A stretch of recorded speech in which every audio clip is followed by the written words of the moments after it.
Serge Bettelma, des actualités uniques, dynamiques et renversantes dans le journal TV. De beaux projets pour des budgets serrés. Batimax, le partenaire des bons plans. Batimax, la qualité au meilleur prix. Réalisez votre rêve d'étudier en France avec PEF. PEF manultra hoanao ny fampalalam-baovao. Parcours études en France, Cap 3000 Anjar.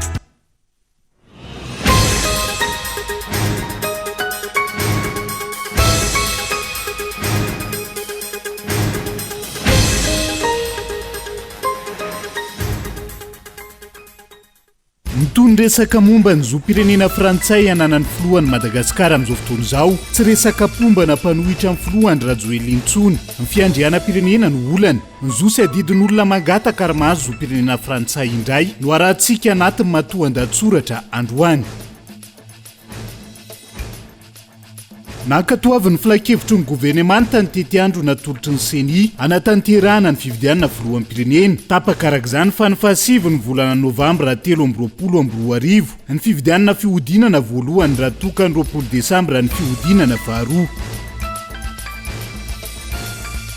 Tsy anaiky amin'ny fomba rehetra ny fikasan'ny fitondrana anondrana enomby amponina ao amin'ny distrika ny Betroka. Tetika sy fikarohana tombontsoa manokana ny mety ho antony iverena mpitondra amin'ny fanapahan-keviny hoy ny solombavambahoaka avy any an-toerana. Mitaky ny fialan'ny Prime Ministre lehibe ny governemanta, Ministry ny fampianarana ambony sy ny fikarohana ara-tsiansy ary Ministry ny vola sy ny toe-karena ny CSS Sampanantananarivo noho ny tsy fanatanterahany-reto farany ny adidy sy ny andraikiny amin'ny famahana ny olana sy fitakian'ireo mpampianatra mpikaroka sy mpikaroka mpampianatra eo anivon'ny CSS Sampanantananarivo. Izy ireo izay ampiato ny fianarana ihany koa raha tsy mivaly anatin'ny 2 amby fitopolora ny fangatahana. Anvelany tanterahana amin'ny renivohitra Lituania amin'izao fotoana ny feonam-be-paritry ny firenena mikambana anatin'ny OTAN, isan'ny votoatondresaka ny ahafahan'ny Ukraine miditra ho isan'ireo mpikambana, isan'ny fanovana entiny eo anivon'ny OTAN, hoy ny mpanolo-tsaina miadidy ny fandriam-pahalemana Amerikanina na ahafana mampiditra ny Ukraine ho mpikambana. Ny antsiprian'izay.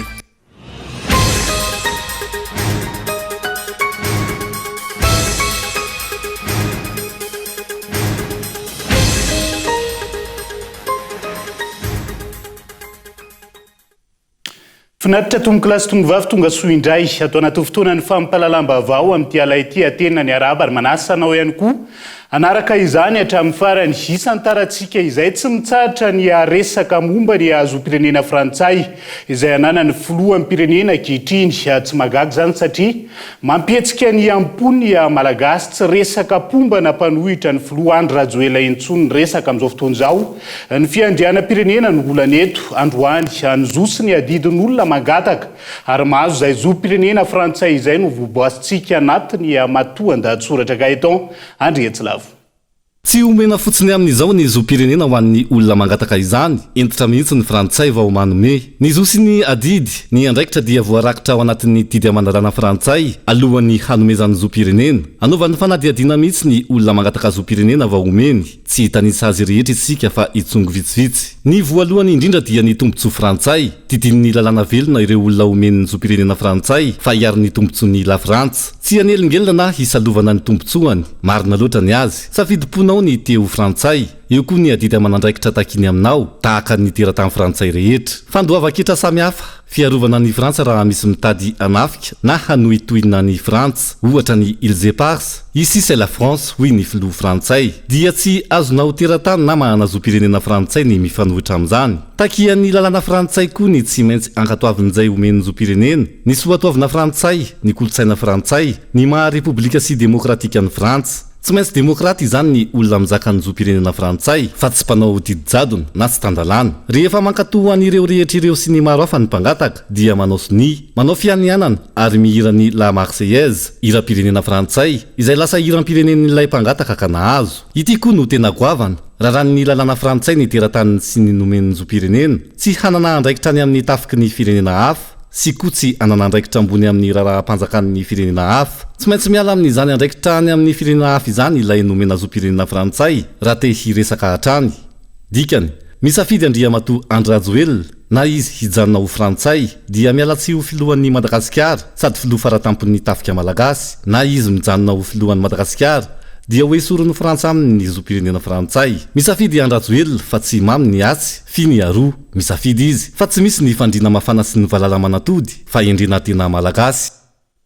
Fananeo ny heviny mikasika ny fizakan'ny filoha Andrajoel ny zom-pirenena frantsay ihany koa ny profesora Rabesa Zafera avy amin'ny antoko leader fanilo nanambary ty olo-pirenena mpamakafaka raha politika eto Madagasikara ity fa tsy tokony ho sahilatsaka hovidiana filohan'ny pirenena intsony ny filoha malagasy amin'izao fotoan'izao raha ny lalàna velona eto amin'ny tany sy ny firenena no zohina. Anja Robert Kolo Mahajanga. Apetraka eo amin'ny fahendren'ireo tompon'andraikitra eo anivon'ny fitsarana sy eo amin'ireo tompon'andraikitra miaro ny lalam-panorenana eto Madagasikara ny ilaza ny tokony ho fantatry ny malagasy rehetra araky ny voapetraka ao amin'ny lalàna manoloana io zom-pirenena frantsay ny filoham-pirenena malagasy io raha naneho ny heviny professeur Rabesa Zafera Antoine membre ny antoko leader fanilo. Ny nationalité ny filoham-pirenena malagasy manala sala toy ny rozona koa araka ny fiteny be dia be moa ny olona mahay lalàna na mitonona ho mahay lalàna na mitrena fa mpahay lalàna tsy ny maha malagasy président Rajoel fa ny mahavazaha azy ny mitondra resabe amin'ny samy malagasy.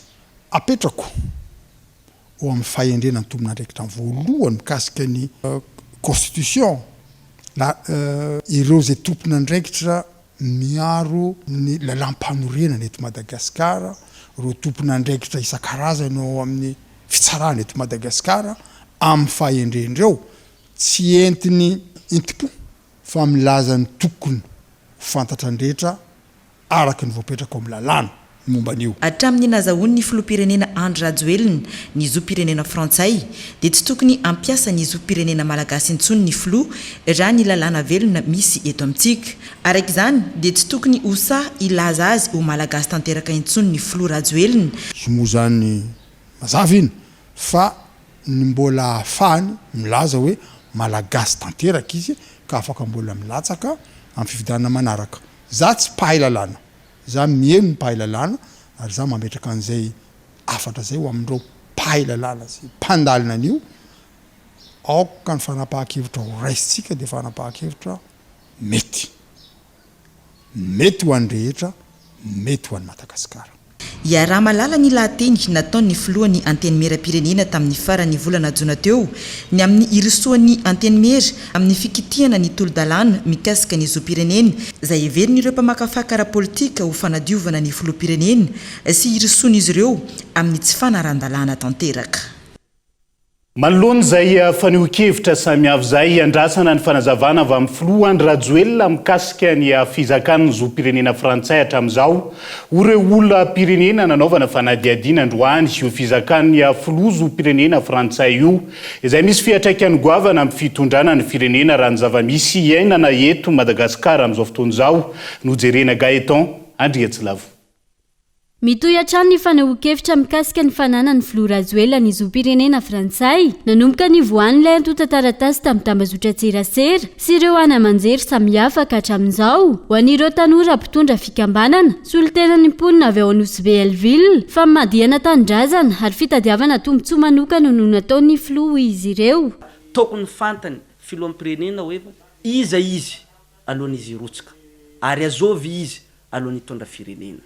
Fa tsy leran'ny fahavy io mitady le hoe zavatra ny mahasambatra ny fiainana any andeha hapotiky ny firenena no tanjona.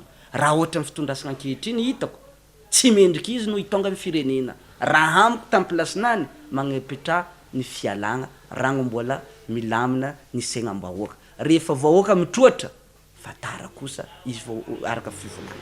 Nisy any ny nagasy izy taloha raha araka ny fagnazavagna mandeha. Fa 2014 angamba izay raha tsy diso voavoanaziko nangataka nationalité française amin'ny lalam-panorenana atsika moa raha olo majeur mangataka nationalité maty tanteraka le nationalité nazy taloha fa le nationalité vaovao nangatany no anagnany ka président république malagasy tokony olo mizaka zom-pirenena malagasy kenny malagasy maheto tena mitady le filoham-pirenena mizaka ny zom-pirenena malagasy hanankina ny etaetanazy sy fagniriana anazy agnavotro ilay fiainam-pirenena.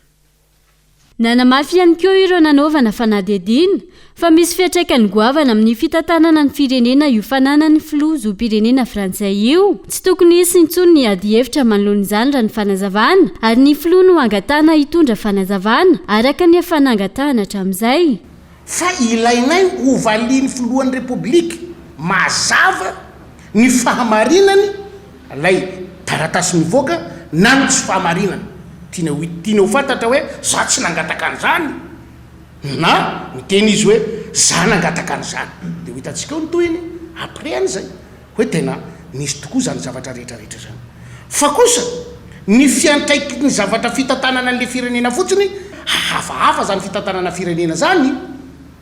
Ohatrany hoe tsy fitantanana gasy zany. Raha gasy mako manana toe-tsaina sy kolotsaina.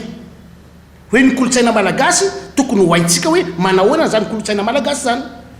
Ny gasy manana ny lalàna ny mamalagasy azy hoe reto aby ny lalàna velona eto Madagasikara. Izay fotsiny mampieritreritra hoe ohatrany hoe gasy ve zany olona mitondra zany sa tsy gasy raha zao fitantanana zao. Andrasana araka izany ny famalian'ny filoha ireo fangatahany maro ny fanazavana mivantana avy any aminy mikasika io fananany zom-pirenena frantsay io. Isan'ny mampametra-panontaniana amin'ny fitantanana ny firenena ny olany délestage izay tsy mbola voavatra amin'izao ary mampitaraina ny mponina manerana ny nosy. Eo ihany koa ny olany lavanilina, ny faratsiany lalana, ny fisian'ny kolokolo sy ny tsy fanaran-dalàna maro samihafa. Isan'ny vaovao misongadina ihany koa amin'ity alay ity nankatoavin'ny filakevitry ny gouvernemanta ny maraina teo ny datim-pividianana. Natolotro ny voamera mahaleo tena misahana ny fividianana na seny anatanterahana ny fividianana filohan'ny pirenena amin'ity taona 2024 ity ny fahasivy volana novambra 2024. Arak'izany ny fividianana fihodinana voalohany raha toka ny 20 ny volana desambra ny fihodinana faharoa ny Elan Ranevson. Nankatoavin'ny filan-kevitry ny gouvernemanta ny maraina teo fa ny datim-pividianana anatolotry ny voamera mahaleo tena misahana ny fividianana na ny seny anatanterahana ny fividianana filoham-pirenena amin'ity taona ity. Araka izany entanina sy antsoina ny ampifidy an-Datsabato mandritra ireo andro anatanterahana ny fividianana ireo. Amin'ity taona 2024 ity no tokony nanaovantsika ny fividianana ny filohan'ny repoblika mba ahafahantsika hanana filohan'ny repoblika amin'ny volana janoary amin'ny taona 2024. Ny filan-kevitry gouvernemanta zay avy nivory amin'izao fotoana zao dia nanapa-kevitra ny diratsika ao anatin'ny zany fividianana filohan'ny repoblika zany. Volazoko mbienibiena tsy ny tetiandro ny anaovana ny fividianana no voalazany lalàna fa ny fiantsoana ny mpifidy ifidy amin'izao tetiandro zao. Ka ny fividinana voalohany rosotsika amin'izany fividianana filohan'ny repoblika zany dia ataotsika amin'ny lakamisy fahasivy ny volana novambra taona 2024 ho avy zao. Raha tokony hisy ny fihodinana faharoa dia ataotsika amin'ny faha-20 ny volana desambra amin'ny taona ity ihany koa. Zay ivony ny 10 oktobra no anomboka ny fampelezan-kevitra. Ny 10 ny volana septambra indray kosa no ametra-pialana ny filoham-pirenena ankehitriny raha toka hiratsaka hofidiana ny tenany saingy isan'ny mbola andrasana hatreto raha toka mifanaraka amin'ny fepetra takin'ny lalam-pandrenana ny irotsahany mahakasika ny fizakany zom-pirenena frantsay. Raha izany ny sary ny filohan'ny anteny meran-dohola no lasa filoha absolu-toerana mandra-pametraka amin'ny fomba ofisialy ny filoha vaovao. Vola mitetina 20 miliara ariary ny teti-bola anatanterahana ny fividianana filoham-pirenena amin'ny taona ity ary tsy mbola misy resaka ihany koa ny mahakasika ny fividianana bentanana sy mpanolo-tsaina. Asa inona no nampitarazoka raha toka nitazomina ihany ny tolo-kevitra avy amin'ny seny mahakasika izay datim-pividianana eto amin'ny tany sy ny firenena izay. fa tsy anaikina amin'ny fomba hoana na ahoana ny fikasany fitondrana anondrana enomby ihany koa ny mponina any amin'ny distrika Betroka. Hoy ny solombavambahoaka avy any an-toerana tamin'ity androan'ity tetika sy fikarohana tombontsoa manokana no mety ho antony hiverena mpitondra amin'ny fanapahan-keviny izay amotika ny any amin'ny tapany atsimonosy ka lavina izy ireo hatramin'ny farany Hilary Nasoniaina. Isan'ny fanapahan-kevitra no raisin'izao fitondrana izao tany am-piandohana ny fampitsarana ny fanondranana omby makany ivelany, isorohana ny alatromby sy adiana amin'ny asan-dalo. Izany ho dradradradrain'ny mpitondra tamin'izany hatramin'ny hoe ny ametrahana puce elektrônika ny omby hiarovana azy ireny. Ny faraka am-telopolo ny volana janoary taona 2024 no nivoaka ny didim-panjakana mandrara ny fanondranana omby makany ivelany ary namafisina tamin'izany fa tsy azo atao intsony mihitsy ny fanondranana omby. Izany ankatoavin'ireo tompon'andraiki-panjakana maro tamin'izany ny ministry ny fambolena sy ny fiompiana, ny ministry ny varotra sy ny indostria, ny ministry ny fiarovam-pirenena. Niverina tamin'ny fanapahan-keviny ny fitondrana ankehitriny, fotoana vitsy sy ahatapera ny fepitao-pitondrana. Tapaka nandritry ny filan-kevitry ny ministra teo fa hiverina hanondrana enomby indray i Madagasikara. Ny fametrahana ny puce elektrônika izay tsy mbola tanteraka akory mandraikandroany. Misy ambadika sy mety ho fiarovana tombontsoa manokana ity fanapahan-kevitra ity ho ny solombavambahoaka ny Madagasikara. Tsy anaiky hatramin'ny farany ity fanapahan-kevitra ity ny any amin'ny faritra atsimo izay isan'ny mpamatsombo betsaka ary voalaza fa isany angalana hevitra ny amin'ny famerenana indray ity fanondranana enomby ity hoy ny solombavambahoaka ny Betroka. Olany tamingana ny omby eto amintsika ary ampirongatra ny asan-dalo tahaka ny teo aloha indray ity fanapahan-kevitra ity raha ny fanazavana. Rarina raha ohatra ka misipaka an'izany zato satria Betroka aloha zany rezinao nanjakajaka ny resaka asa ndahalo naharitra zany izy io dia nanjary sopisore tamin'izany ny tenanay hoe agnisan'ny fa hoe toa mpanondranao mpianatra zany tenako tamin'izay fotoana zay. Ka raha tonga ty mouvement ty dia rarina misipaka satria fa nisipahako faritsinela zany. Nisy tao iosy tao fa nisipahako. Zao Fort Dauphin zany izinao anao zao mouvement ty zany izinao dia fa sipahako zato zany izinao satria voalohany ny ombisika efa lany tamingana. Ho lany tamingana zany satria fa betabe ny ondrana tamin'ny ombisika reo. Tanao zany fa na resaka hena zany ange tanyreo tena mila hena betabe azinao. Betroka zao fa hitako fa miaina zany resaka omby zany azinao. Zao zany zay vao tena hoe manomboka miaka omby amizay zany mamitsala amin'ny hoe mameno no banga amin'ny efa omby ny tao fakiny nangalana remenabila dia atao bovimage raha zay zany zany amizao izy zany tsy manana omby ondrana fa tsy maintsy vidy omby izy zany azinao. Aiza ny vidana omby marobe Betroka zany tena mety vidana omby betabe. Dia raiky tao koa ny fangalarana resaka asan-dalo zany aminay ao. Ka zay zany natao anakay contre ny zato. Tsisy mahalala fa hena vaiza moa ny hena ondrana tsy avy amin'ny omby ihany.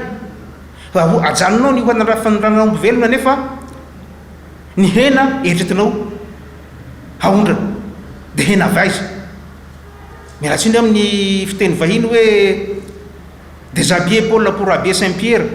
Tsisy valany tsy miova tsy mampivenina ka ho anay any amin'ny faritra androy dia tena tsy mety ary tsy ankasitrahanay tanteraka ny fanatanterahana n'izany tetikasy izany satria ny kolotsaina sy ny fomba mampanao ny tandroy dia mifototra ary manodidina amin'io resaka omby avokoa ka ny fahatanterahana izany tsy vitany hoe hampiromotra Andriamantsika tsy fahandriam-pahalemana amin'iny faritra iny izay tena nampitondra faisana tamin'ny andron'ny tetezamita fa mbola hamotika tanteraka ny kolotsaina mahantandroy. Loza mitatao ary manainy sy ny asan-dalo goavana sy ny kolokolo samihafa vokatra ity fanapahan-kevitra ity ao ho hiatran'ny ny solombavambahoaka ny Betroka. Matahotra iaho zany manana haya iaho zany hoe so dia vidividin'ny bovimamo olo maromaro ivory aminao zany dia hoe ampagnangekena ny fosiny mety aminay dia orosindreo vola zavatra zay gnatahorako zany am'izao fotoana zao. Atahorako zay satria reo manakatao manamoainy zareo ka anao hoe hanao iny misy zavatra tetendreo atao le zavatra zay dia mety ampiasa vola zareo. Ka zay mahatonga tena mampiahena am'fanjakana hoe fa magnino zany fanjakana tsy aby tena napakevitra tamin'izay hoe tsy mety atoto zavatra ty fa sahala amin'ny hoe matahotra an'le société fe zareo sa hoe ny société ampian'ny banque mondiale zany dia zay mampatao sy zareo eo zany tsy azoko fa azo ataony andrimatoa andra joely misy ny folom-pirenena am'izao sy ny membre gouvernement dia abdy mirefusé an'izany fa tsy tokony angataka fa angataka hoe hevitra amin'ny mponina any atsimo izy.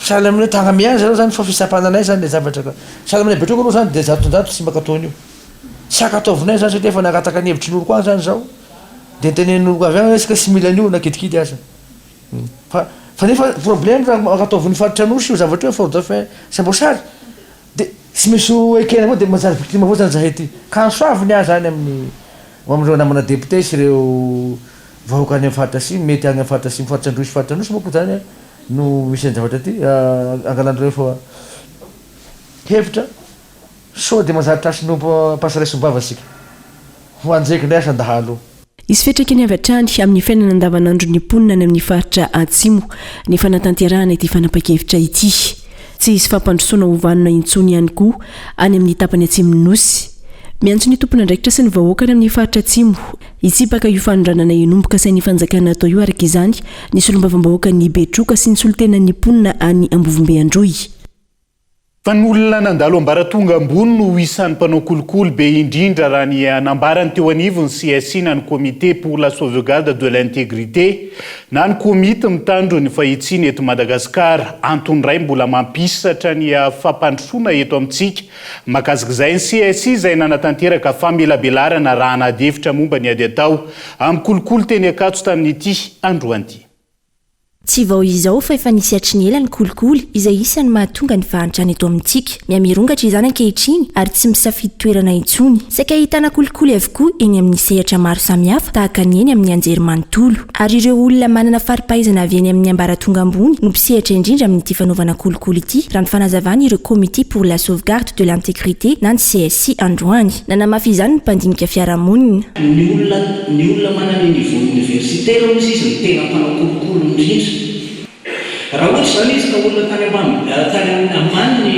niveau akademika eny dia satria izy tsy dia mifandrandraika loatra amina administration sy ny sisa dia tsy dia tena manao kolokolo loatra satria tsisy occasion anaovany anazy fa matetika zany zavatra rokoro no traka na izy manana niveau universitaire araky ny étude ary manakatao satria eve tafiditra ao anatin'izay fomba anankiray hoentiny manatratra ny tanjony lay fanaovana kolokolo lasa moyen le izy zany dia midika fa itsika reo dia mety tena ry zany potentiel mihitsy amin'ny corruption dia samia tsara tena izany antsika rehetrarehetra mila fahavononana sy fahasahina ary indrindra fandraisana andraikitra avy amin'ny tsirairay ny ady atao amin'ny kolikoly eto amintsika maro ireo antony mahatonga ny kolikoly izay ilaina ny mizaha izany fotony raha miresaka ady amin'ny kolikoly dia misy zavatra misy sehatra maromaro ne mifandroiroy misy lien misy corrélation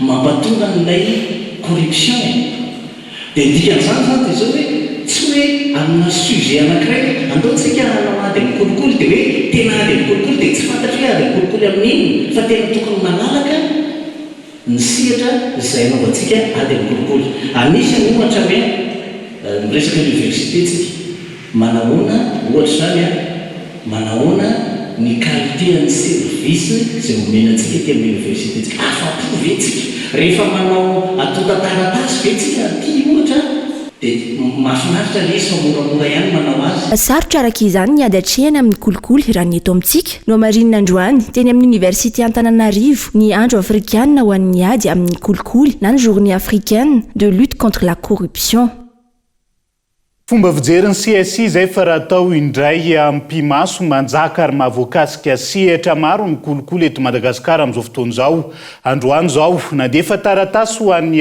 firaisambe africaine ny teo anivon'ny Transparency International Initiative Madagasikara fangatahana ny itsirian'ireo kolikoly manjaka eto amin'ny tany sy ny firenena indrindra izao mialoha ny fividianan'izao magataka ny ijerena ny loharanom-bola sy ny fampiasam-bola amin'ny fampelezan-kevitra ihany koa izy ireo ary ny anatsarana ny lalam-pividianana anekeny rehetra ny avoka-pividianana nandefa taratasy ho an'ny firaisambe africaine androany Transparency International Initiative Madagascar fangatahana ny itsariana ireo kolokolo manjaka eto amin'ny firenena indrindra izao mialoha ny fividianana izao isan'ny nasongadin'izy ireo ny makasika ny loharanom-bola ho an'ireo kandida ho filoham-pirenena sy ny fampiasam-bola ao anatin'ny fampelezan-kevitra mba hisian'ny fifandanjana eo amin'ireo kandida mba ho hevitra ihany koa no hijaroan'ireo kandida fa tsy fanambazana vola ny vahoaka nay moa efa mazava foana hatramin'izay hatramin'izao le izy hoe mila atao mangarahara ny loharanom-bola ampiasain'ireo kandida ho avy ireo dia mila ferana ihany koa ilay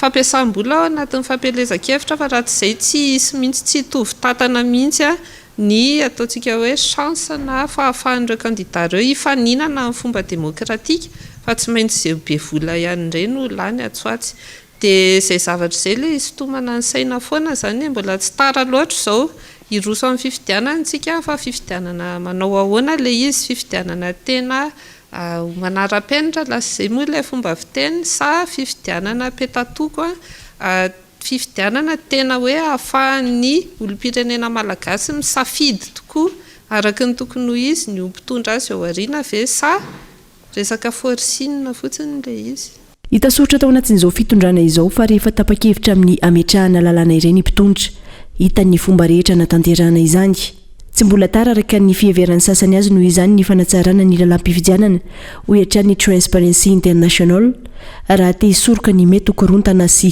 andray voka-pifidianana ekeny rehetra isika le izy aloha efa hitantsika teto amin'ny firenena hoe rehefa tapa-kevitra mpitondra metraka lalàna dia vita amin'ny foana le izy na ivelan'ny fitaom-pivoriany antenimera rotontara izany hoe raha mbola te anova sy anavao sy anatsara ny lalam-pifidianana isika amin'izao fotoana izao dia izay mahita hoe mbola manam-potoana fa io arakarak'ilay fahatapa-kevitra sy ilay fahavononana ihany zany ny fanirian'ny rehetra dia isin'ny fifidianana milamina sy hoe voka-pifidianana mangarahara sy mipetraka sy manaja ny tena safidin'ny olom-pirenena dia izay nga tsisy ataoko hoe tsisy olona na fikambanana maniry zavatra fa ankoatran'izay fa le lalana tongavana any any samy manana ny heviny ny olona fa ny anay aloha dia izay hoe mbola tsy tara loatra ny fanatsarana ny lalam-pifidianantsika eto Madagasikara satria mantsy raha toa ka ataoko hoe tsy mitovy tantana ilay fifaninanana ao anatin'ny fampelezan-kevitra sy ny sisa dia tsy maintsy ho betsaka indray no tsy ho faly amin'izay voka-pifidianana mety hitranga eo na iza lany io dia mety izy sanatria korotana aorianan'izay dia izay zavatra izay ny mila soroantsika dia ny etỳ am-boalohany ny lafim-piainana rehetra eto amintsika amin'izao fotoana mihitsy no anjaikan'ny kolokolo raha ny fanazavana ihany 20 taona nefa izao no nanatanterahana ny fifanarahana afrikanina momba ny fisorohana sy ny ady amin'ny kolikoly betsaka ny fifanarahana no soniavin'ny Madagasikara tsy mbola nisy ny fampiarana sy tsy nahitana fivoarana tahaka ny tsy mbola fisian'ny lalàna fiarovana ny zo isitraka vaovao ankalalahana ny fiarovana ny mpisitona lakilosy ary ny fepetra mifandraika amin'ny fangaraharaana sy ny fanaraha-maso ny famatsiam-bola ara-politika tsy araka ny tokony ho izy araka izany ny tombana misy araka ny fampiarana ny CUAPLC na ny Convention de l'Union africaine sur la prévention et la lutte contre la corruption eto Madagasikara tao anatin'izay 20 taona izay mbola betsaka ihany koa ny fanomezan'ny toko tsy tanteraka tao anatin'izay araka ny fanadiadiany Transparency International hatrany efa latsaka ny katerina ny firenena ary misy ny loza mitatao antony anaovan'izy ireo antso amin'ny mpitondra ny ampandaniana aingana ireo lalàna ireo ao anatin'izay ady amin'ny kolokolo izay hatrany fa hiazo any toliara vedivedisika nanatanteraka valandresaka narahana adihevitra ny ihany koa ny avy eo anivony fitaliavam-paritra ny barao mahaleo-tena misahana ny ady amin'ny kolikoly antoliara sy ireo solotena avy amin'ny sampandraram-panjakana eo ihany koa ny avy amin'ny sehatra tsy miankina sy ny fiarahamonim-pirenena ary ireo olom-pirenena izay afaka nanatrika nandritra ny fankalazana ny andro afrikanina hiadiana amin'ny kolikoly tamin'ity androan'ity samy naneho ny heviny sy nanararotra nametraka fanontaniana mahakasika ny ady amin'ny kolikoly ny mpandray anjara nandritra ity andro afrikanina hiadiana amin'ny kolikoly izay notanterahina androany 12 Jolay 2024 ity samy namoaka ny hetahetany ny tsirairay ohatra amin'izany nanamafy ny solotenany tanora fa ahitana kolikoly ny any amin'ireny fifantenana andraisana ho mpiasam-panjakana ireny araka izany tratra ny tanjona raha ny fanazavana saingy mbola mila ezaka hatrany ny fiadiana amin'ny kolikoly amin'ny sehatra rehetra tratra ny tanjona satria dia tao anatin'ny adihevitra dia mipoitra tao mahazava-dehibe ny ady amin'ny kolikoly miainga eto Madagasikara miparika hatrany Afrika ary eran'izao tontolo izao betsaka ny ezaka efa natao ary betsaka ihany koa ny atao hoe finiavana izay atao mba hampahomby ny adiny kolikoly eo amin'izay sehatra iraisam-pirenena izay indrindra fa aty Afrika kanefa atreto ny vokatra dia azo lazaina hoe mbola tsy mahafapoa na ady aty afrika zany a na eto madagasikara ka mbola ilana amin'ny fanetanana sy ny ezaka maro avy amintsika vahoaka sy ny ataoko hoe ireo mpisehatra rehetrarehetra amin'ny ady amin'ny kolikoly. na dia eo aza ireo ezaka mbola mila mpitomboina, mbola betsaka ihany koa ireo sakana tsy mampahomby ny ady amin'ny kolikoly eto amin'ny firenena raha ny fanazavana hatrany. Raha aty afrika nresahana dia ataoko hoe ilay fahavononana ara-politika ny fitondrana mihitsy no tsy ilazako hoe tsy misy fa tsy ampy mbola mila mafisina. Dia faharoa eo ihany koa zany ny sakana amin'ny iray ataoko hoe fanomezana tombondany an'ireo sokajin'olona amin'izay resaka kolikoly zay ka tsy fahafahana manenjika azy ireo ara-pitsarana zany dia anisan'ny sakana ngeza be koa zay ao anatin'izay. Ary fahatelo farany ny tsy fahampian'ny hoentimanana amin'ny fanatanterahana ny asa amin'izay ady amin'ny kolikoly zay satria ny aty afrika zany dia mbola tsy manao vaingon-draharaha loatra amin'ny fanomezana ataoko hoe hoentimanana ampy mba hiadina amin'izay kolikoly zay. Mila jerena akaiky koa zay zavatra zay. Araka izany nanamafiatrany ry zareo avy ao amin'ny birao mahaleo tena misahana ny ady amin'ny kolikoly mba tsy hanilika andraikitra any amin'izy ireo hatrany ny vahoaka fa mba handray ny anjara tandrify azy satria ny fiarahamientan'ny tsirairay no hampahomby ny ady amin'ny kolikoly. Dia izay ihany koa no hoentsika amin'ny sendo vetivety eo anaty doka fohy ny fitakian'ireo mpampianatra mpikaroka sy ny mpikaroka mpampianatra eo anivon'ny CSS Sampanatananarivo amin'izao fotoan'izao izay mitaky ny fialan'ny Prime Ministre lehibe ny gouvernemanta sy minisitra roa eo ihany koa ny tohin-draharaha mahakasika ny tale General Mpisolotoerana eo anivon'ny Kinaps amin'izao fotoan'izao taoriany fahazony fahafahana vonjimaika apahany amin'ny vaovao misongadina sy fanadiadiana mbola ho arahantsika rehefa avy eo manapitafa vetivety ary.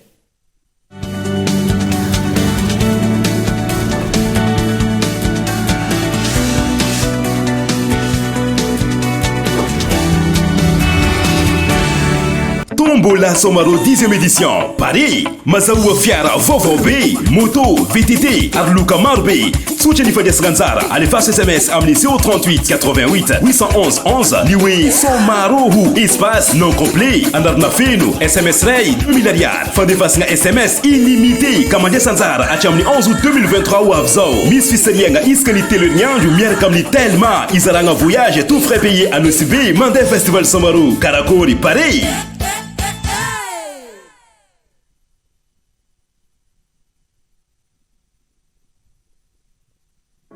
PEF, parcours études en France. Réalisez votre rêve d'étudier en France avec PEF. Après le bac, optez pour l'option 2+1, 2 ans à Madagascar et 1 an en France pour obtenir votre bachelor. Vous avez la licence? Optez pour l'option 1+1, 1 an à Madagascar et 1 an en France pour décrocher votre master. Plusieurs filières et spécialités dans 2 prestigieuses écoles en France. Le groupe EMA et l'Omnes Éducation.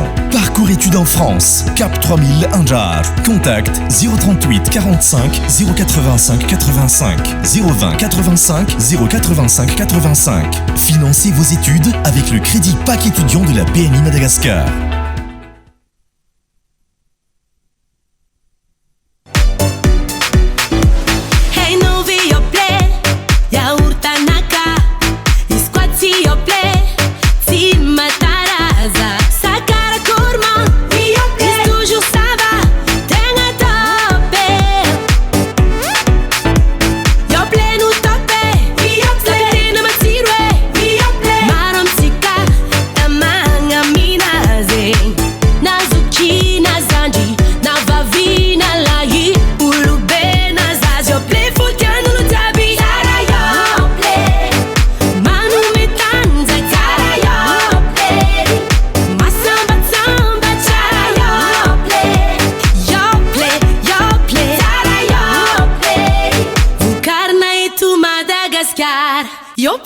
Zanaka yaourt. Andramo ane, hitanao eny ampivarotra mahazatra anao. Yoplait, azonao jifaina manomboka amin'ny vidiny 10 ariary. Yoplait, tsiro ifampizarana. Yoplait.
tapany efaroa amin'ny fampalalam-bavao atenina trany ny araba ho antsika rehetra mbola miara-dalina aminay amin'izao oro zao. Isan'ny tarantsika izay ny fizakantena isan'ny paritra no rafim-pitantanana tokony hampianina eto Madagasikara raha tiana ny ampandroso ny faritra tsirairay tokony haverina any amin'ny ministera ny antany ihany koa ny fikarakarana ny fividianana ary ilaina ny fanatsarana ny lalam-pividianana hoy ny teo anivony antoko gasy mifankaty Erinora Zafimana Koltoa Masina. Ny fivangongoan'ny fahefana any an-drenivohitra no antony tsy mahatafavoaka ny Madagasikara ao anatin'ny fantrana lalim-paka. Hitasotra zany manoloana ny zava-misy tato anatin'ny enimpolo taona mahery. Misy antony ihany koa matoa efa betsaka ireo antoko politika miroso amin'ny faharesen-dahatra amin'ny tokony irsona amin'ny fitsinjaram-pahefana tena izy. Ny assise moa zany dia zavatra tsy maintsy atao zany izy io amin'ny firenena iray ao ana parti politika ahafahana koa zany manao tatitra any amin'ny ministère.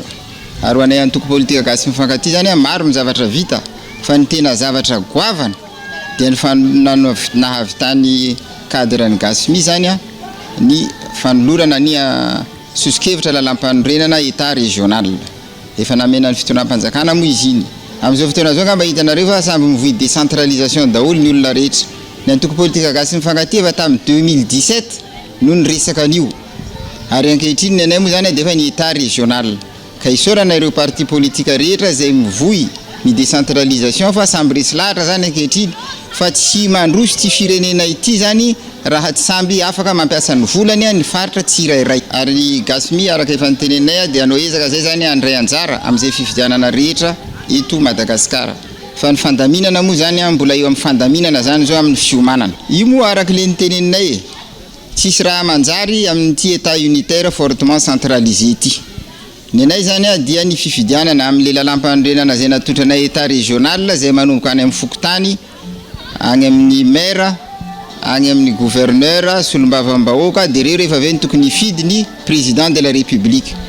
Zay zany ny tena hoe ampilamina azy amin'izay tsy mila CENI ministère de l'intérieur dia mahavita fa ity lalam-pifidianana amin'izao fotoana zao ty zay tsy te hiditra lalina satria efa hitanay zavatra tsy mety io fa ataon'ny zareo moa dia zay vitany zareo dia atrenay. Betsaka ireo commune any amin'ny faritra no miaina ao anatin'ny fahasahiranana ara-bola hatramin'izao noarina amin'ny fikajiam-bola any amin'ny rafozana ny rafi-pitantanam-bola misy ankehitriny raha ny nambarany ireo ray aman-dreny. Io faritra mizakategna io raha ny amin'ny Tamatave 2 lavitra ezaka akagny dia mahatsapa zay efa tegna tsy mahazo anjara mihitsy amin'ny resaka zavatra avy any Vampoibe. Hatrizay zany amin'ny mahamalagasy antsika dia betsaka ny zavapady. Ny zavapady voalohany indrindra ny fikajianam-bola andragnony Rafoza. Fitantanam-bola amin'ny Rafozana zany izy misy amintsika zao zany dia agny amin'ny Foibe zany ka agnarany ianao ty zany misy zavatra ho vidigna tiantramboarigna andehagny ianao ilazany tsisy fa tsy hainao ntsolo ny atao karanjany koa ny tantam-bola agnatiny amin'ny Rafozana zany. Ka i Rafozana ka jananao vola ka niany ianao mahita omby vidi kanefa mandeha amin'ny Rafozana ka milaza hoe fa nanoko zigny fa azafady efa tsy hitanao atao fampandrosoagna mandeha. Ka zay zany mankasitraka n'io état régional zay efa najoro ny président io zany ary magnentagna ny vahoaka maro mihitsy zay mba hirotsaka agnatin'io état régional fa sahiraka zay mba nivola. Ho anay tanora tena ilaina fandraisana anjara ho amin'ny toejaram-pirenena sy indrindra eo amin'ny lafiny tontolon'ny politika satria efa tsy manana no avy anirantsony ny tanora ho ankehitriny dia maresy lahatsana eo anatin'ny tanora ny gasy mifankaty koa moa ny programme anasana ny ao anatin'ny atoko dia zay no tonga anay miezaka nanenjika an'izao assise nationale natao eto Tamatave zao to. Sahirana aloha ny firenena, sahirana ihany koa mifanjakana satria tsy mipetsaka hozy zahay ilay ataontsika hoe état de droit. Rehefa tsy mipetsaka ny état de droit dia raha maretsika amin'izao dia lasa tsy misy confiance ntsony na ny mpifidy na ny olona ho fidiana dia ao anatin'izay ihany koa moa dia ny resaka ilay ataontsika hoe décentralisation. Io décentralisation io dia tena ataoko hoe fototra ho an'ny fampandrosoana Madagasikara ho an'ny isaparitra dia ho anay ao anatin'ny atoko gasy mihitsy nefa raha mijery ny toejaram-pirenena dia raha vao tsireo no mipetraka eto Madagasikara dia sarotra no ahafahana mivoaka amin'ny fahantsana tompoko. Isan'ny fenkevitra ny vohitra nandritra izao fianan-doam-pirenena izao ny fangatahana ny andravana ny CENI ka amerina ny fanohizana ny asa eny amin'ny ministera ny atitany raha toka tsy ekena nefa izany dia mangataka solotenany kandida tsirairay izay rotsaka ofidina mba ho mpikambana eo anivon'ny CENI torak'izany ihany koa ny eo anivon'ny HCC eo ihany koa ny fampiarana ny lalàna momba ny isan'ny solombavambahoaka atao anatin'ny distrikany Tomasina faharoa satria efa mihoatra ny 4,000 sy rahetsy ny isan'ny mpifidy voasoratra anarana ka feno ny fepetra tokony azahoan'ny solombavambahoaka miisa roa.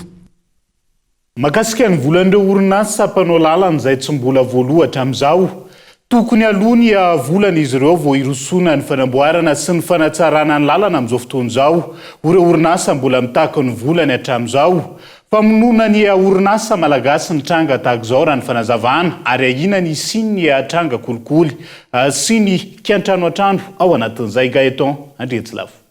Nivoaka taorian'ny filakevitry ny minisitra manokana ny zoma lasa teo nirosony mpitondra fanjakana amin'ny fanamboarana ireo lalam-pirenena sy ny lalana Antananarivo isan'izany ny fanamboarana ny RN2, RN4, RN6, RN7, RN9, RN11 ary ny RN14 ho an'Antananarivo misy ampandalana misy 110 no nankatoavin'ny filakevitry minisitra fa irosona ihany koa ny fanamboarana azy. Voalaza tamin'izany fa ankoatra ny asa fanamboarana amin'ny ampahany izay mandeha amin'izao fotoana amin'ireo lalam-pirenena ireo nankatoavin'ny filakevitry minisitra fa isy ampahany hafa fanampiny ihany koa irosona ny fanamboarana azy ary horaisiny fanjakana ny tanana ny famatsim-bola madio na ilay antsoina hoe ressources propres internes. Misy ihany ny vola namboarana sy gojakojana ny lalana. Inona no antony tsy andoavana ny volan'ireo orinasa mpikojakoja sy mpanao lalana? Tsy mbola voalota ao anatin'ny efa taona. Hoy izy ireo ny taraina sy nanao antsoavo. Ahina mafy ny siny kiantrano sy ny kolikoly manoloana ny fanamboarana irosony ny fanjakana io. Tena gaga de gaga tokoa zay satria ahoana moa misy vola ihany ao zany namboaran-dalana. De maninona moa raha mba payena aloha le arereta aloha zay vao manao appel d'offre io mbola manao appel d'offre io nareo. Tsy hay moa na appel d'offre io na ina na gré à gré fa ny fahalalana entreprise azy aloha misy zavatra tsy milamina ohatra hoe misy kolokolona resaka kolokolo foana zany resaka gré à gré zany satria le entreprise rehetrarehetra aloha de fahita teraka amin'izao fa tsisy soumission amin'io asa io. Dikan'izany reo samyreo zany mety hanao appel d'offre fa izarazara n'io io asa io ary tsy mety tsisy appel d'offre mihitsy fa zarazarandreo de mahagaga ihany hoe mba vao aza ve zany lalana marché public zany fa de gaga mihitsy zay mahita an'io. Famotehana ireo orinasa sy mpandraraha malagasy ny tranga tahaka izao hoy ireo orinasa mpikojakoja sy mpanao lalana mbola tsy nahazo ny volan'ireo.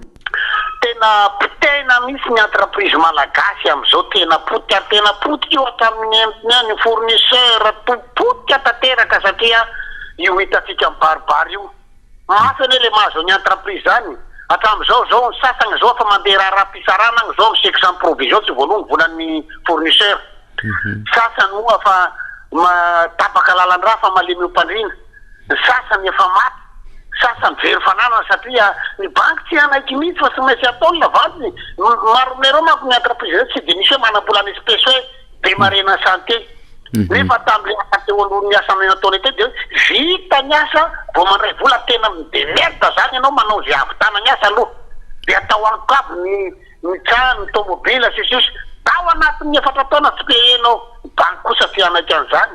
Raha ny zava-misy potika avokoa ny akamaroan'ireo lalana eto Madagasikara amin'izao fotoana noho ny tsy fisian'ny fikojakojana sy fanamboarana tao anatin'ny taona maro.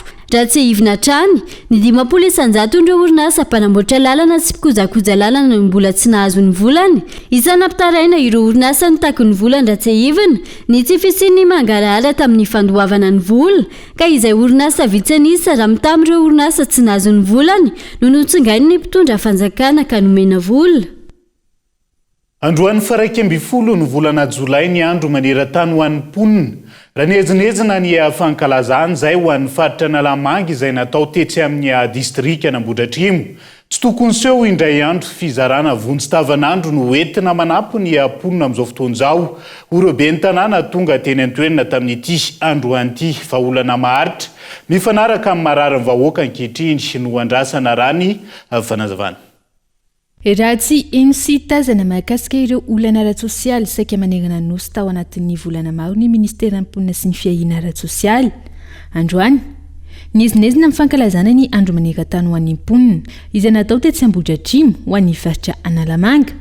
Ankoatra ny fizarana ireo fitaovana sy vatsy isan-tokony ho an'ireo olona notsongaina manokana avy amin'ny commune mandrafitra ny district, miasa mafy indrindra amin'ny ady amin'ny herisetra ho an'ireo vehivavy ny ministera, hoy ny ministra Androany.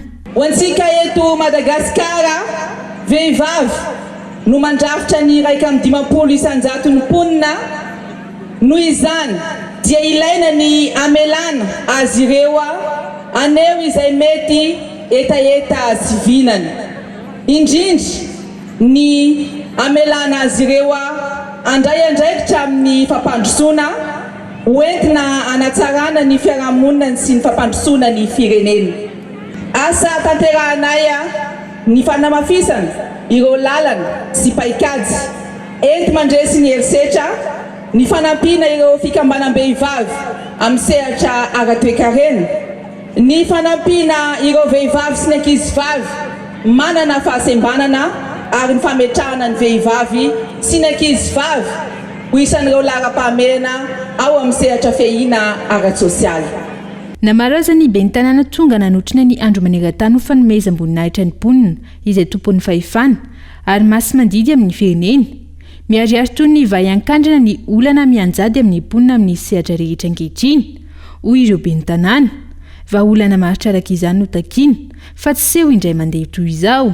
Raha mijery rahantsika indresaka ara-tsosialy dia raha tsika malala zany na ministra angamba na zay rehetrarehetra manana anjara ny fitantanana zany hoe mponina izany eto Madagasikara dia mahatsapa hoe misy zavatra maro tokony ho arenina sy tokony ho karakaraina maika sy atao lara-pahamehana mikasika ny mponina. Voalohany zany fiahina ara-tsosialy nireo vahoaka malagasy rehetrarehetra ireo. Hitantsika tsara hoe ny tsy fahampiana amin'ny resaka asa, eo koa zany tsy fahampiana amin'ny resaka fikarakarana, amin'ny resaka ara-tsosialy, ny resaka fianarana, ny resaka fitsaboana, ary eo indrindrandrindra ihany koa ny resaka asa. Izany tsy dia ny fijarana zavatra mety mahafaly sy mahavita androany fa ny tena hoe mihina marina makasika mponina, iarena ny mponina amin'ny resaka fiahiny ny ara-tsosialy andavanandro. Fanalalana ny fahefana mba ho mira lenta ny lahy sy ny vavy, hoenona ny hevitry ny vehivavy sy ny ankizy, anjakan'ny fahalalana maneran-tany. Izay no lohahevitra namariana ny andro ny 12 Jolay ary isan'ny nanana ny afa-mafonja ny talepana tanteraka ny UNFPA. Raha ny fanazavana, mila manokatra ny maso amin'ny zava-misy iainan'ny vehivavy efatra lavitrisa izay mbola anjaka ny fanilikiliana amin'ny endriny maro ny firenena tsirairay avy, indrindra ny aty amin'ny kantinanta afrikanina. Marefa avokoa ny akamaroan'ny mponina eto Madagasikara amin'izao fotoan'izao, indrindra manoloana ny vidanga ny vidim-piainana tsy seho indray mandeha, fa olana maritra no takiana raha izay fanadiadian'izay. Fa marary ihany koa ny sehatra ny fampianarana ambony amin'izao fotoan'izao, mitaky ny fialan'ny Praiministra lehibe ny governemanta, ministry ny fampianarana ambony sy ny fikarohana ara-tsiansa ary ministry ny vola sy ny toe-karena CSS Ampanantananarivo noho ny tsy fahatanterahany reto farany adidy sy andraiky ny amin'ny famahana ny olana sy fitakiany ireo mpampianatra pikaroka sy pikaroka mpampianatra ho anivon'ny CSS Ampanantananarivo. Ankoatr'izay, roso amin'ny fampiatona ny asa fampianarana ihany koa izy ireo raha tsy misy vahaolana mahafa-po sy maharitra ato anatiny 2 ora. Daniela Mino Arso. Mitaky ny fialan'ny Praiministra lehibe ny governemanta, ny ministry ny fampianarana ambony sy ny fikarohana ara-tsiansa ary ny ministry ny vola sy ny toe-karena ny CSS Ampanantananarivo manoloana ny tsy fahamaliana ireto farany ireo olana nampikaikaika ireo mpampianatra pikaroka sy pikaroka mpampianatra nandritra ny fotoana maro. Isan'izany ny fandoavana 100 ny ora fanampiny sy vakasion tapany faharoa ho an'ny taom-pianarana 12 sy 12 ny taom-pianarana 12 20 ary ny taom-pianarana 1 20 ny famohana ny indemnité de recherche et d'investigation nanomboka ny taona 12 ho an'ireo pikaroka misotro ronono, ny famohana ny communication verbale conjointe afahana mandohan'ireo vary mangatsiaka vokatra ireo didim-panjakana misa 3 izay nivoaka ny 9 Oktobra 2020, ny famohana an'ireo volavolana didim-panjakana misa 5 napetraka teo anivony fiadidina ny primature ny 1 Maritsa 2020 ary ny famoanan'ireo classement ireo mpampianatra mpikaroka sy mpikaroka mpampianatra sy ny titularisation ireo professora eo anivony fiadidina ny primature iroso amin'ny fampiatona ny asa fampianarana sy fikarohana atao anatiny 2.7 ora manoloan'ireo ny mpampianatra mpikaroka sy mpikaroka mpampianatra eo anivony université an'Antananarivo sy ireo foibe mpikarohana nasionaly raha tsy misy ny vahaolana mahafapo sy maharitra roa sy ny fanjakana. Ankoatr'ireo mpampianatra mpikaroka sy mpikaroka mpampianatra misedra olana ihany koa amin'izao fotoan'izao ireo mpianatra avy nandrato fianarana. Tokony apetraka eto Madagasikara ny rafitra mpanelanelany ireo tanora navita fianarana sy norinasa ahafahana manome asa mendrika hono teo anivony OIT. Tsy fisiny io rafitra io izay miteraka olana maro sy mampisy elanelana lehibe. Gaeton Andriatsilavo. Olana maro no sedrainy tanora eto amintsika, indrindra ireo navita fianarana avy any anivon'ny université, miankina na tsy miankina amin'ny fanjakana, ho an'ny EAM na ny entreprendre Madagasikara manokana, izay efa 30 taona nisehatra tamin'ny tontolon'ny fandraharana sy fampananana asan'ny tanora. Misy fahabangana lehibe tsikaritra ho an'ireo tanora navita fianarana hatramin'ny fotoana irosona amin'ny sehatry ny asa. Ary hitanay fa eo amin'ny tanora izay navita fianarana na nahazo ohatra hoe any amin'ny fianarana anjerimanontolo zany na taty amin'ny ohatra hoe aty amin'ny centre de formation professionnelle reny dia hita hoe misy elanelany be tena mbola ilaina mba hanampahatonga anazy tena afaka tena miasa miditra amin'ny sehatry ny asa. Raha de français moa le izy hoe tena hoe misy gap de compétence mihitsy zany zay hita.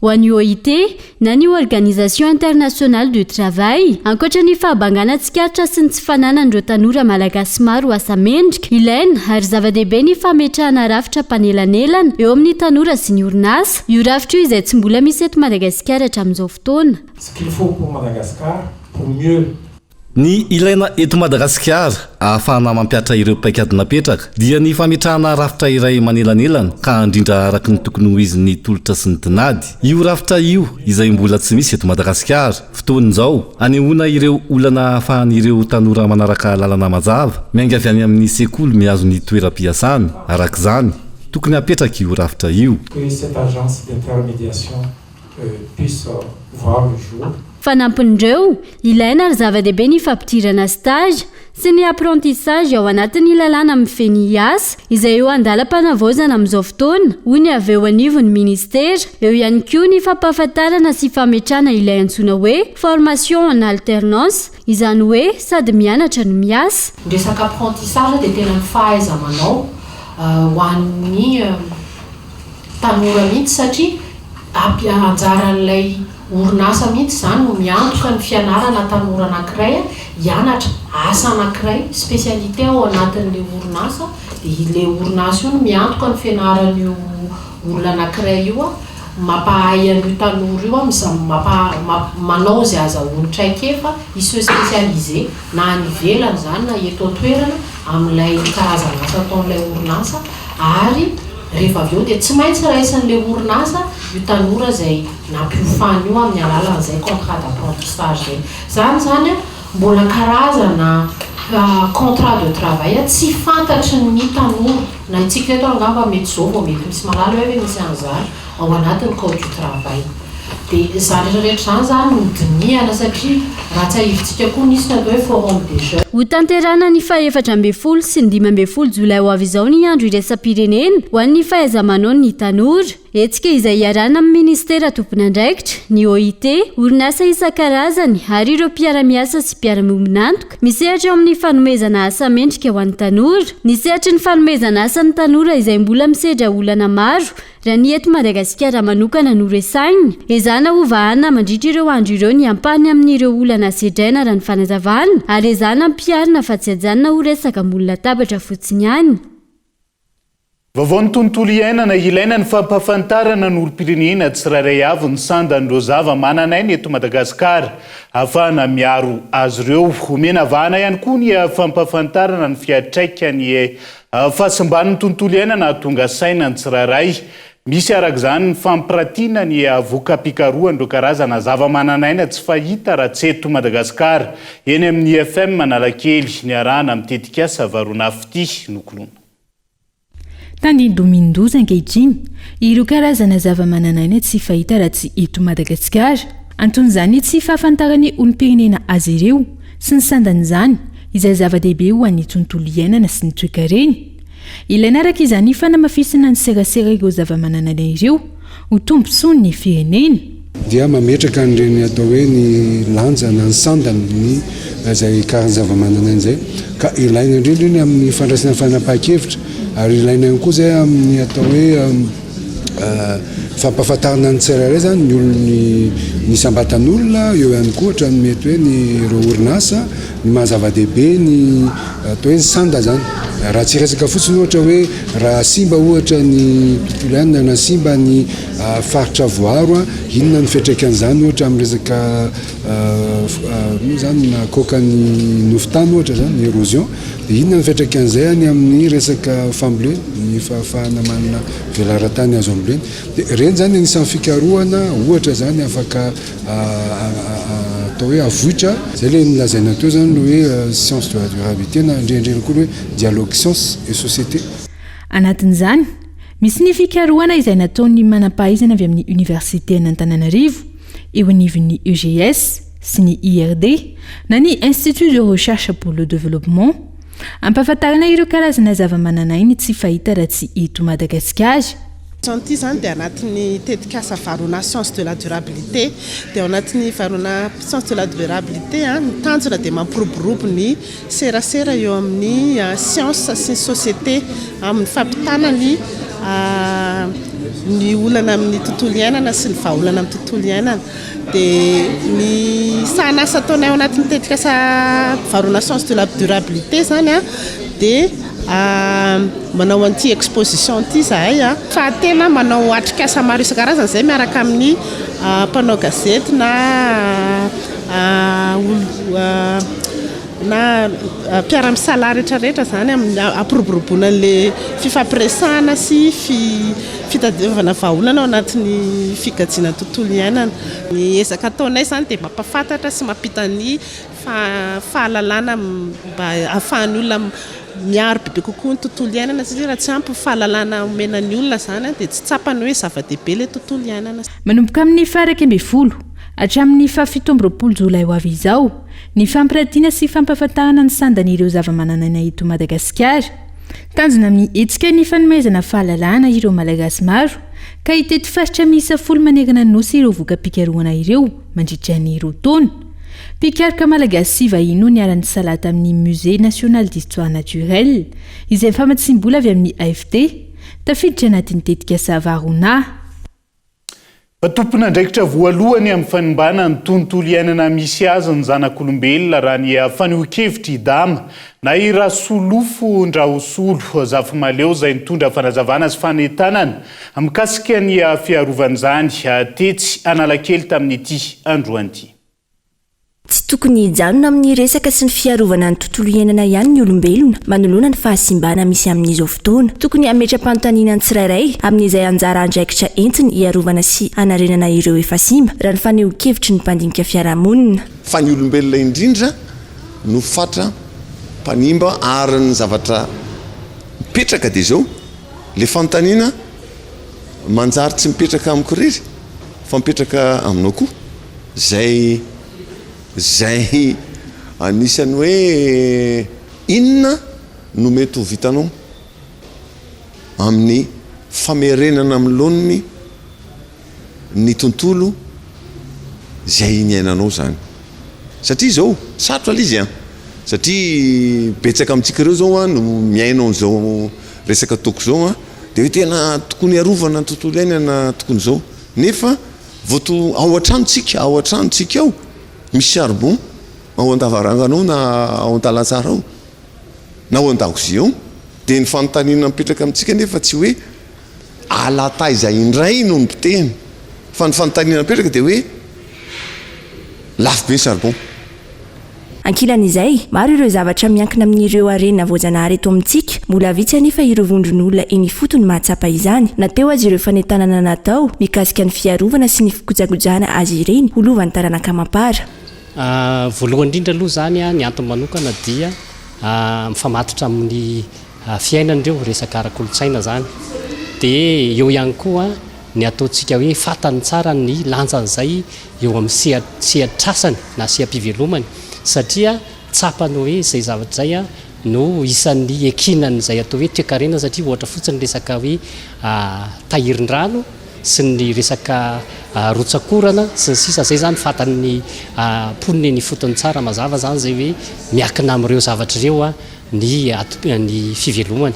Dia isan'ny tena sarom-piaro izy zany amin'izay fiarovan'izay, ary ny tena marina aza dia matetika reny atao hoe vondron'olona ifotony na fokon'olona ny fotony reny mihoatra ny zavatra tokony ataony araka ny lalàna. Ka zay moa nahatonga anay nangataka le atao hoe fanatsarana le lalàna fitantanany arena voajanahary le 96-025 moa zany tamin'ny 30 septambra 1996 mahakasika ny atao hoe fitantanana ny atoerana ny arena voajanahary. Dia zay zany no nisy fiarah-miasanay miaraka amin'ny WWF sy ireo atao hoe mpiara-mionatok hafa amin'ny fanatsarana ny lalàna io. Isan'ny hevitra ny vohitra nandritra ny hetsika natao tsy isan'alakely androany ihany koa ny tokony anamafisana ny fampiarana ny lalàna ho an'ireo izay tratra manimba sy mamotika ireny arena voajanahary ireny. Isan'izany ireo mpandoro tanety, mpanapaka hazo tsy nazahoana lalana, ireo mandoto sy manaparitaka fako eto sy aroa izay manimba ny tontolo iainana misy antsika. Tsy aivona ny tota amin'ny alalan'ny seho sy fifampizarana teny amin'ny IFM Analakely ny fankalazana ny fa 10 taonan'ny WWF na ampahafantarana nandritra izany ireo fikambanana miankina na tsy miankina amin'ny fanjakana miara-miasa amin'izay ireo eo amin'ny lafin'ny fikajiana ny tontolo iainana. Tsy hetry ny fambolena sy ny fiompiana ankoatra ny olana eo amin'ny siam-piariana lavanilina izay iraisan'ny Vohemara amin'ireo distrika mandrafitra ny afatra Savasa, irana ihany koa ireo siam-piariana hafa ny antoerana amin'izao fotoana izao. Manoloana io nanambarany filohan'ny antoko malagasy miara-miainga nandritra ny fivoriana raha nadihevitra ny tanterahana tao amin'ny distrika ny Vohemara tamin'ity androany ity fa tsy maintsy apetraka ny paikady sy ny drafitra mazava ary politika amin'ny tsinjo lavitra momba ny fambolena sy ny fiompiana eto Madagasikara. Onona saina anatin'ny fahasahiranana tanteraka ny poniny eto Vohemara vokatry ny olana eo amin'ny siam-piariana lavanilina. Voafitaka izay hoy izy ireo nandritra ny fivoriana narahina adihevitra ny tanterahana androany teto Vohemara niarahana tamin'ny antoko malagasy miara-miainga. Lafo dia lafo nivangany 7 millions anatsika mivolana zoio potry ino izy amin'ny andro akiny ary ino ny antony natonga azy ny tontolo satria mpinaritra zahay sambatra ny mpantsara tamin'izy fotoana na lafo nivangany lavany 7 millions zay gosa raiky mandeha 2,000 finaritry ny tanjatana reny taty afara na ny izy io ifo eky baka na ny ino raiky ty arcouvert aza mbola lafolafo vangany karaha ny lavany nefa zay aty baka izy koa fa misy raha mandehandeha mananeo ino ma ino efa arcouvert efa zay bonizy akiny raha ikorana atsika ny fitorana zao fa tsisy tsy mahefa ampakariny telo avelo lavany tamin'izay 7 millions tamin'ny taona 2017 7 millions kilo lavany raha fanarena ampakariny telo avelo zay nilobalova sady teo logos zay tefarisava no sady ndingina azy t-shirt amin'ny omby t-shirt koa amin'ny fampiany maro samihafa taty afara zay bila fanampirino ny tsotso 10,000 kilo lavany zony monsieur le président mety hainao ino ny antony mampirotsy lavany fotoana zony inona zay viavy tsy volona za hoe fampisavava Vohemara misy zany hoe Vohemara tena tsindrioko tsy ny lavanilina ihany olana ihany koa ny sehatra ny fambolena sy ny fiompiana eto amin'ity distrika ity. Tsy misy ny orinasa hahafahan'ireo tanora miay ny tenany sy ny ankohonany. Raha mahagaga zany zegny olo miasa tsara atao mangalatra, olo mangalatra atao miasa tsara. Ino ny antony famotonina zay na nyimba ira arena premier-ministre fa takatra na nino alena rozegny le arena ampota aminazy le vola dépensinazy tsy raha zegny fa gajagna vola nazy ny miara tamin'zie olo mino vola mety tsy nandite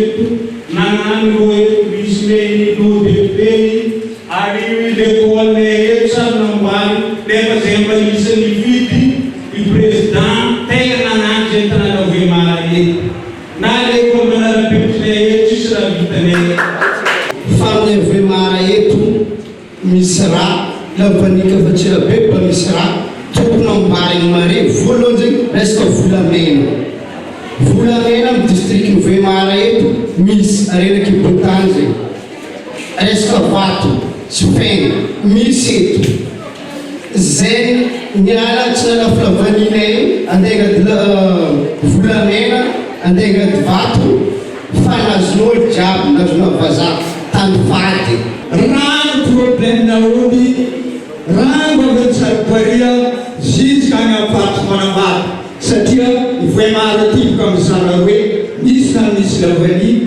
misy tany misy ro mba mangataka aloha président mba agnano vovonaomby nefa sahirina ombine laka mangato vovo levyodianaomby zany lavani momba izay olana eo amin'ny fambolena sy ny fiompiana izay nanambara ny filoha nasionaly antoko malagasy miaramiaingy azo andriany anarivelo fa tsy azo iodivirana ny fametrahana paikady sy drafitra mazava entina noanana ity sehatra ity eto Madagasikara raha tiana ny amahana ny olany tsy fanjari-tsakafo efa nanao fanadiadiana sy fandalinana momba izany ny antoko na eto Voemara na amin'ireo faritra hafa azo atao ny mitondra vahaolana rehefa misy ny finiavana arahina fahaiza mitantana raha ny fanazavana ny fambolena dia isan'ny tena azo heverina fa ampandroso ary anavotra amin'ny Madagasikara amin'io 120 hectara ny fanamban'io ny atsasak'io dia azo ambolena vary tsara ary ny atsasany dia azo anaovana fiompiana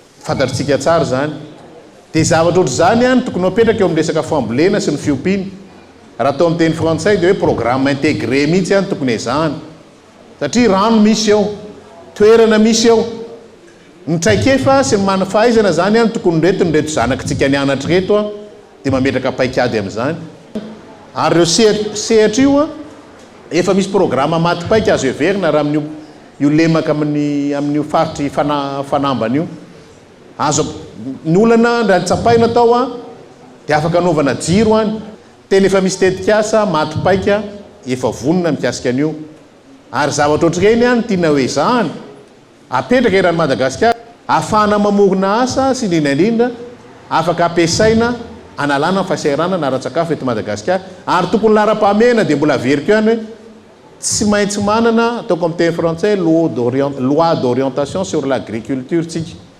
ahafahana deny zao mametraka fomba fijery lavitra fitantanana ny fambolena sy ny fiompiana eto Madagasikara ka na iza mitondra eo dia efa voafaritry ny lalàna zany fa lara-pahamehana ny fambolena sy ny fiompiana ka fanjakana dia tsy maintsy mametraka teti-bola sy lara-pahamehana an'izany faritra manan-karena ny eto Voemara na arenan-kibon'ny tany izany na ambonin'ny tany fa eo ihany koa ny an-dranomasina saingy tsy voatrandraka araky ny tokony ho izy tokony ho arenan'ny distrika ireo saingy androany lasa olana noho ny tsy fahaiza mitantany mpitondra manana vina mazava ny antoko malagasy miaramiainga momba ireo sehatra isan-tokony hamadiana izany ho arena ary koa hiteraka fampandrosoana araka izany tontosa teto an-tampon-tanàna ny Voemara androany ny fivorianana rainady hevitra ny arahan'ireo fikambanana olobe sy olom-pirenena liana amin'ny fomba hanasarana sy hampandrosoana ny firenena amin'ny alalan'ny fitsinjaram-pahefana iarahana amin'ny antoko malagasy miaramiainga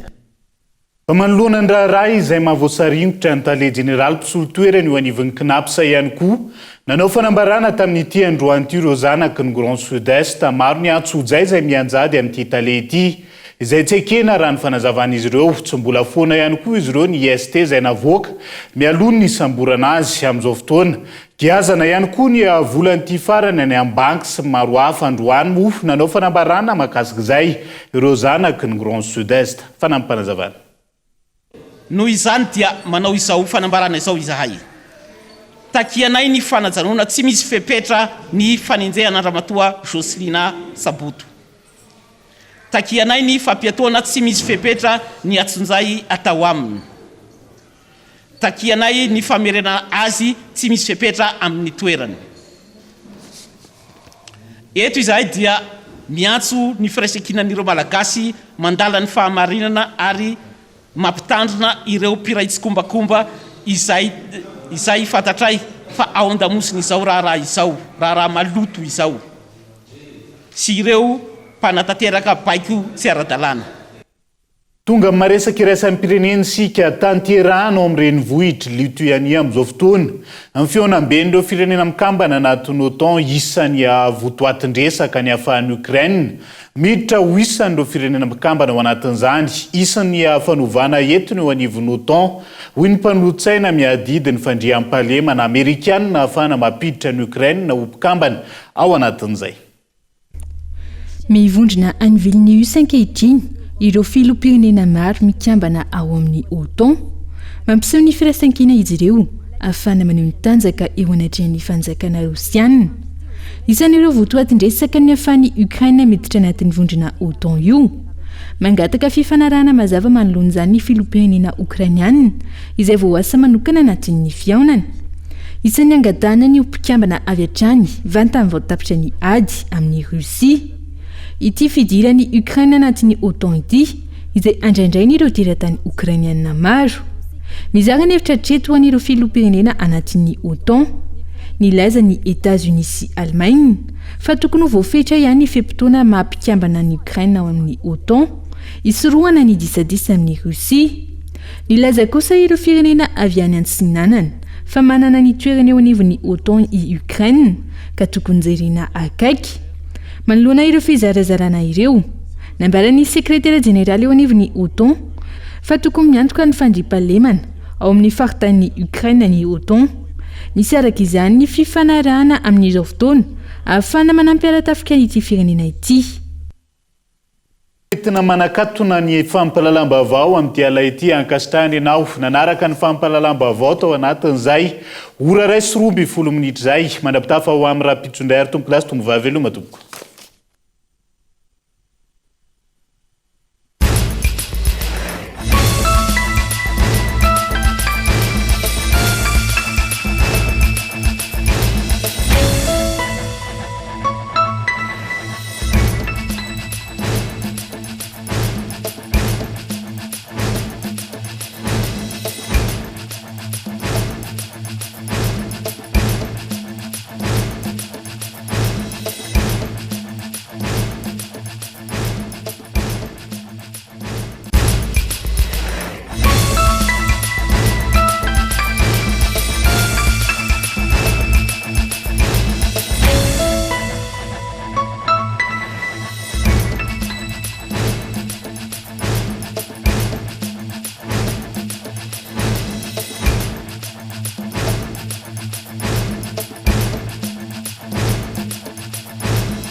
Réalisez votre rêve d'étudier en France avec PEF. PEF nanolotra ho anao teo ny fampahalalam-baovao. Parcours études en France, Cap 3000 Anjar.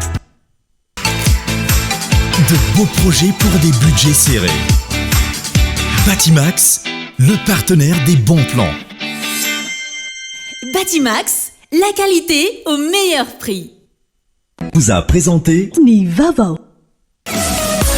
5G Batelma, des actualités uniques, dynamiques et renversantes dans le journal TV.